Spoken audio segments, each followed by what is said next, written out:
جب لوگوں نے نہ مانا تو نوح نے اللہ سے عرض کی کہ پروردگار میں اپنی قوم کو رات دن بلاتا رہا، لیکن میرے بلانے سے وہ اور زیادہ گریز کرتے رہے۔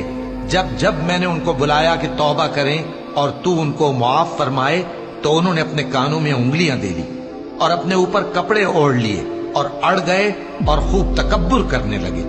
پھر میں ان کو بلند آواز سے بھی بلاتا رہا، پھر علانیہ بھی اور رازداری سے بھی سمجھاتا رہا۔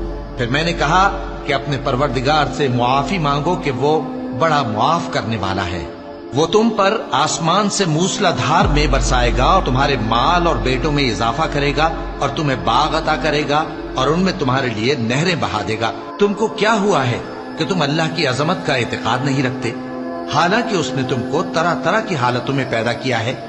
کیا تم نے نہیں دیکھا کہ اللہ نے 7 آسمان کیسے اوپر تلے بنائے ہیں اور چاند کو ان میں روشن بنایا ہے